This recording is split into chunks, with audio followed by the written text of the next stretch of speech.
Hey everybody, welcome to episode number 48 of Empty the Bench. Tom Albano here, along with Fodera Nick Morgasen. Apologies for starting a couple minutes late. We were having some technical difficulties behind the scenes, but we are good to go now.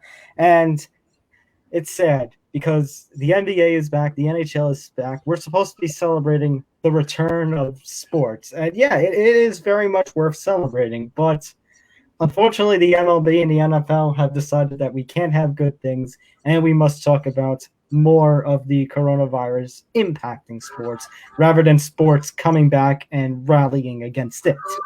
Oh God, I'm so tired of the COVID-19 discussion and everything that's going on. And now we need to talk about how apparently the Miami Marlins went out to a nightclub in Atlanta and now they're infecting all of Major League Baseball. So, for those of you who had no idea this was going on, which if you're living under a rock, can I join you under that rock? It's actually must be nice and cool under there. Well, actually, you might end up with COVID if you end up under that same rock. Jesus. So 6 teams, and counting, by the way, have had to have suspended games to some extent. So because of widespread COVID outbreaks, of course, the Marlins, I think they're up to, 14 positive? 19. 19. It has increased throughout the week. It went from like 2 to 6 to 10 to 14. And now in the past couple of days, each day, it seems like there's exactly one new case of a positive coronavirus test in the Marlins organization. The Philadelphia Phillies, no players have tested positive, but the visiting clubhouse personnel, one member of the visiting clubhouse personnel, rather, and a member of the front office, I believe, tested positive. And now the Cardinals, it went from 2 positive cases to 6. Originally, it was reported that it was all players. That has been changed. It is now a mix of players and front office personnel. So, as a result, well, the Cardinals thing we didn't know until later in this week, but we've had like a number of different cases and stuff. So the Marlins were originally supposed to play the Phillies. Well, they did play the Phillies, but then the Marlins were supposed to play the Orioles in their home opener. That got scrapped. The Yankees were supposed to play a series against the Phillies in Philadelphia, which was supposed to be a big showdown because it was going to be their first time in the regular season meeting Joe Girardi and Didi Gregorius the first time they were Phillies. Scrapped again, and instead the Yankees ended up playing a 2-game set against Baltimore in Baltimore as a replacement. The Marlins are scheduled to go back in action, I think, on Tuesday, and the Phillies are scheduled to go back in action tomorrow. Let's put it this way. And Citizens Bank Park, by the way.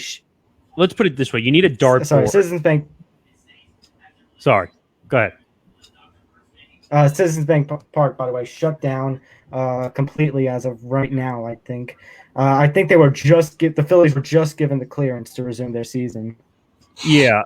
Basically, everything that's going on as of right now, we have a situation where, as Nick said it best, it's basically, I don't know, how would you say it, Nick? Like, just wear a mask, wash your hands, social distance, and they are doing none of those things. So if you really are stuck wondering why this MLB season is turning into a tire fire right before our very eyes, there's your answer. Because whether these players are not following the protocols at all, that doesn't also mean that the protocols are not also terrible and don't do enough to protect players. Which both things can be true at the same time. And they are. I mean, it's absolutely crazy. Is it amazing that the NBA, we saw Lou Williams walk out of the bubble to go eat chicken wings at a strip club? On the East Coast, apparently. Go ahead, Tom. What I was going to say, a little apologies, by the way. We're still experiencing some lag, at least on my end. But now the rumors of the Marlins breaking protocol going to some nightclub. Now, supposedly, the nightclub portion is still up for debate, but it is assumed that some form of protocol was broken when you talk about the Marlins positive cases and spreading, and you talk about the positive cases in the Cardinals. And it's just caused a complete chaos in terms of, like you were talking about, are the protocols enough keeping the players safe? Are the players themselves not following protocols? Because it seems like they're not. I know we jokingly call everybody out for the high fives and stuff when they're home run celebrations, but it's one thing to have a home run celebration, and it's another thing to, as you said, like what Lou Williams did, go to a strip club or a nightclub and take pictures in that strip club without a mask, knowing that there are people with phones in their pockets that will see you. Okay, I have one thing here, which I know this is probably the dumb and ridiculous question of this whole situation. We all know he didn't just go to the strip club for the chicken wings, right? Yes. I just want to clear the air there. Just want to make sure. Oh no, maybe the buffet at the strip club really is the groundbreaking culinary experience we're missing in this country. Okay, no. Move over, Guy Fieri. I just wanted to make sure, because we're seeing this whole situation now where, like I said earlier, the Marlins were apparently in an Atlanta nightclub breaking all the COVID rules. And now, like I said, they had 19 combined COVID-19 related positives. And we were talking Philly. We were talking Minnesota. We were talking St. Louis. And Joey Votto as well, so it's hit the Reds. It might have hit the Reds. Yeah, Joey Votto has self-reported symptoms of COVID, so it may have impacted the Reds. We're about to find out. But Rob Manfred has ultimately decided he will not quit on the season, despite giving Tony Clark and the MLBPA a warning that the players have to be better. But who is it, guys? Who is it that's supposed to enforce that the players have to be better? Jesus, could it themselves? Could it be the Players Association? No, themselves. Because Rob Manfred? In this sport, in this sport, this is the only sport where the players have to police themselves. In the NBA, and I know I keep going back to the NBA because that's my sport, but they're in a bubble. They are policed. They are told what to do. They're told when to show up. They have a time schedule. I don't care that they kneel for the national anthem. I don't care that and I mean that in a way like they can do what they want. That they can kneel for the national anthem, Black Lives Matter, all that, everything. But basically, it's a crazy situation that basically everything is a problem, and I don't know how to handle it at this point. You know what I mean? Yeah, no, I get it. The thing is that this is exposing so many inadequacies in what the MLB had planned. They really should have gone with the bubble idea. I mean, but they couldn't. Probably wouldn't have been the best place to do it, but they probably should have done the bubble. All right, so first of all, apologies, guys. Something happened with my internet. I've discovered that was causing our little lag issues from before. My computer pulled a yours, Nick Morgasen. It's experimenting. Wait a minute. I thought I was seeing double, but then I realized that. Wait, Tom? Oh my God, you have a clone. Yeah. No, I realized it was Rob Manfred messing with our feed all over again. That's right. All of a sudden, we're talking about Rob Manfred, and then all of a sudden you see the wheel spinning. I'm like, oh God, he's hacked into us. No, it's Rob. Wait a minute.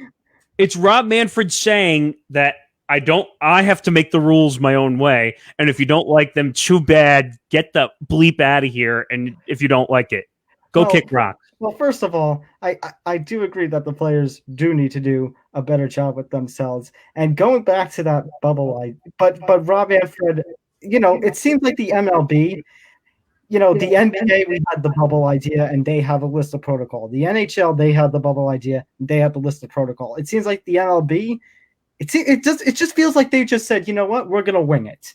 The rules that they're not going to enforce, the rules that are broad enough that people are confused about what they have to do, and also, isn't it kind of antithetical to keeping players healthy when they have to travel around the country? Well, it's not possible. The midst of which we're in another outbreak. Well, Nick, let me go back to the bubble idea, because here's what everyone is forgetting. You're very right that the NBA and NHL seem to have the right idea, although they have a couple of cases, where, certain players like the NBA, right before the bubble idea, you had Kyrie expressing all those concerns. You had a bunch of people expressing concerns. Here's what we're forgetting about the MLB bubbles. Number one, they're in Texas, California, Florida. Arizona and Florida were going to be the bubbles, and guess what? Those are now COVID hotspots, but we're also forgetting something else. They could have gone to those places before the outbreak spread across the United States, but instead, the MLB and the MLBPA, rather than sitting and get stuff done like the NFL and the NFLPA, they dragged each other through the mud. They had the millionaires versus billionaires argument. They wasted so much time. So much time and money. Exactly. And you know what? I hate to say, I mean, I've been consistent on this since March, where they should not have brought baseball back. Well, baseball is inherently unconducive to conducting a season in this way. Well, again, they could have brought it back if they had started in late April or early May. But like I said, instead of, and it's just shocking how the MLB and the MLBPA dragged each other through the mud for months. And the NFL and the NFLPA, which we had assumed was one of the worst relationships, actually managed to get stuff done. Yeah, well, it's amazing to me that we're sitting at this point that this season might actually turn out to be a mirage, and that this is even happening. And I know we'll talk about the NFL in just a second. Well, but can I say one thing? Can I just say one thing? That basically the way this whole situation, and if you see on our Twitter account the past couple of days, there's a Fire Rob Manfred campaign that's going around on our Twitter account. I don't know where that came from, but somehow that magically appeared. I wonder. Who could it be? I saw that it magically appeared one day. I don't know how it got there, but can you fire that guy? But wait a minute, don't you agree that the man should be fired for the disgraceful job that he's done? Oh, this is just another pile. This is just another straw on the camel's back. Let's just see if this one breaks. When Bud Selig is turning over his grave, you fucked up. Good Lord. But wait, we forgot one more baseball story, though, which happened today, right before we came on here. Oh, my. It's the Mets thing to ever been Mets. And this one is called Hotel Gate. So, context is necessary. So, the Mets could not find their right fielder, Yoenis Cespedes, because he did not show up to practice this morning. No, he didn't show up to the game. He didn't show. Actually, you're right. He didn't show up to the game. So then they could not reach him via cell phone. They could not. Nobody had seen him. So they go up to his hotel room with security, break the door down. He's not there. His stuff isn't there either. So what the hell happened to Yoenis Cespedes? But you know what's even worse? You know what's even worse, Nick? They apparently his agent told him before they went and broke down the door that he was opting out of the season. And his agent called. Let me finish. His agent calls Brody Van Wagenen to saying, I'm opting out. By the way, I'm done. So, look, there's plenty to unpack here. We don't have a lot of time, so I'll just say this. I think he saw what was around him. The Mets are 1-5 right now, and said, they're in last. He said, I ain't risking my health for this. Very well. I was going to say, yes, he may, for COVID-related reasons, for his safety, you can't blame him for that. But I don't think it was it wasn't all for that, though, like you were saying, Nick. I think it was a combination of, he saw the writing on the wall. And don't forget something. He's a free agent at the end of the season, even though I think his Mets run has been so terrible. His stock has deteriorated. I don't know who's going to sign him for what. By the way, speaking of terrible baseball, Yankees down 2-0 right now as we speak with a Xander Bogaerts home run off of James Paxton. I see that. My phone is exploding. And by the way, one last thing here, guys, just a quick thing, your reaction. The MLB approving 7-inning doubleheaders. I'm not a fan of it, but let's call it for what it is. This is, as much as we're talking about will the season end up getting canceled, all the players opting out or getting sick. This is MLB and Rob Manfred saying, let's just get everything in. I'm going to file this under one thing, okay? I'm going to file this under 2020. Yeah.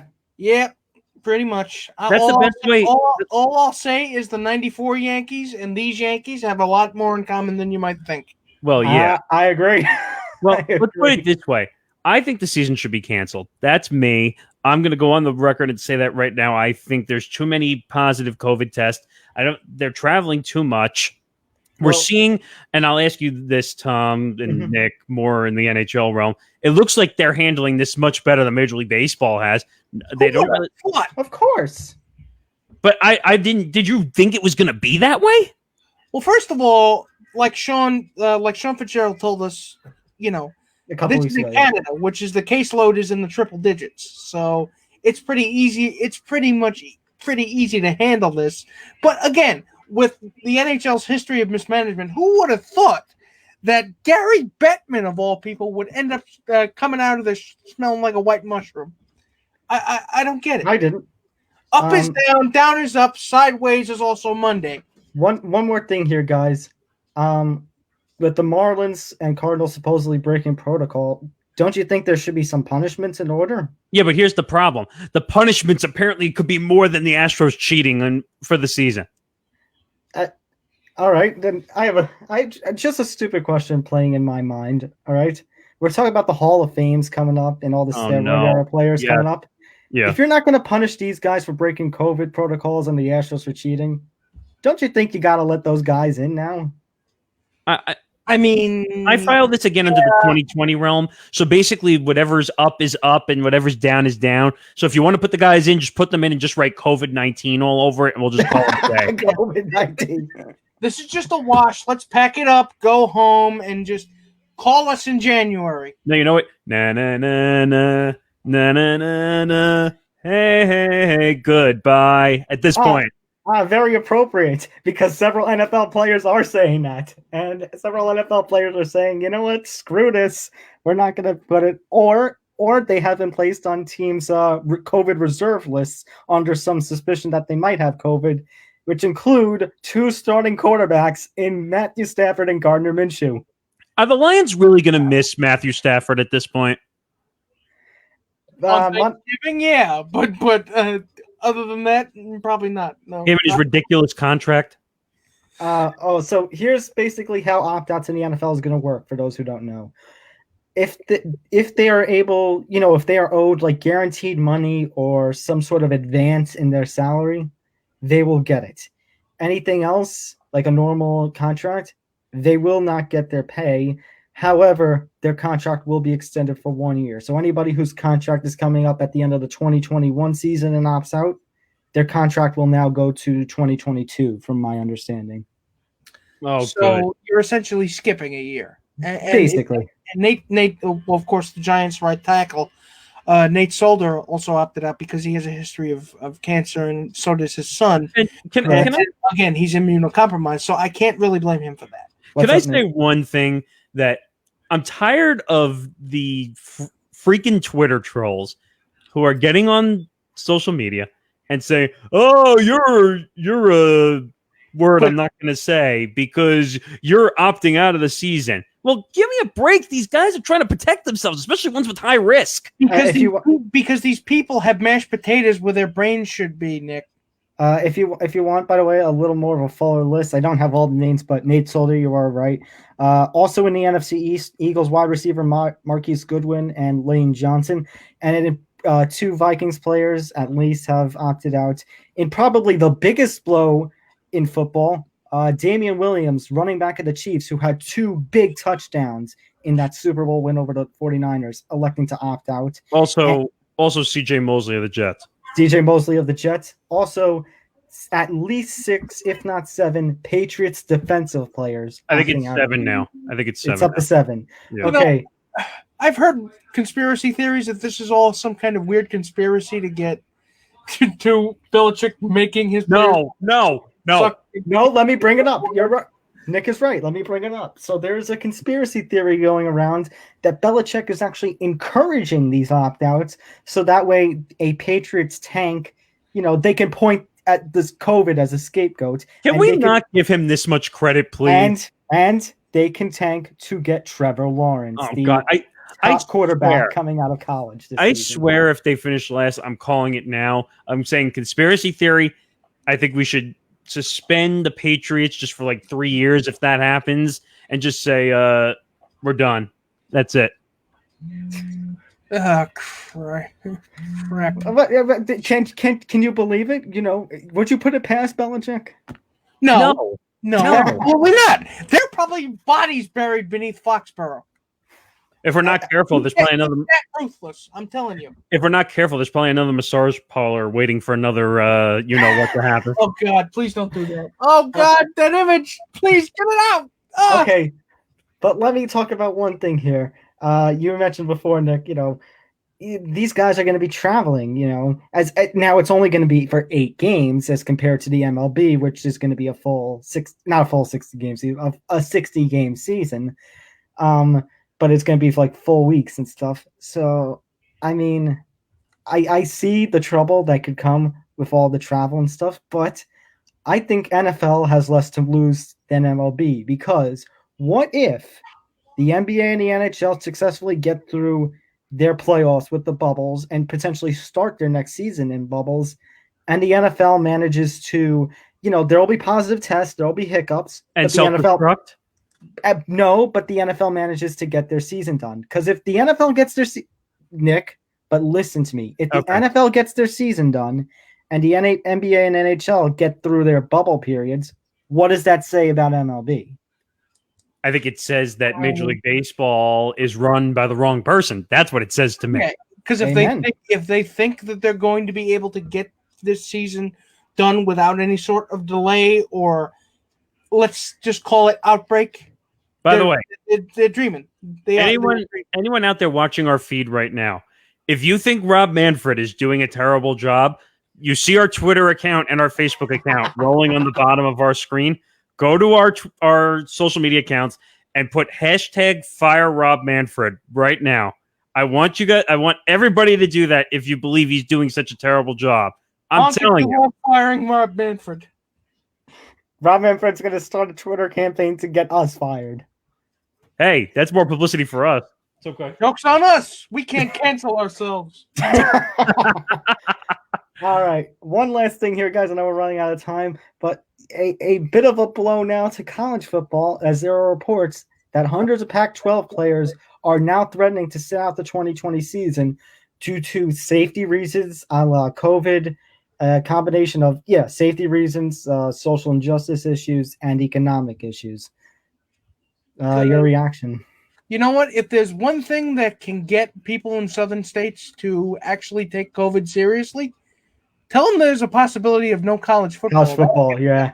Pay attention. That's brutal. I mean, the whole college football situation has been a nightmare because they can't get the practices underway that they need to get. I mean, we saw some schools where they got completely shut down because they had double-digit positive tests, and now we're dealing with situations where can we even get college football back on the map? And wasn't it true, and not Pac-12 related, but isn't Notre Dame going from being like a free agent into one of the divisions for this season only because of COVID? Because we may not have a national championship. It just might be the conference championships.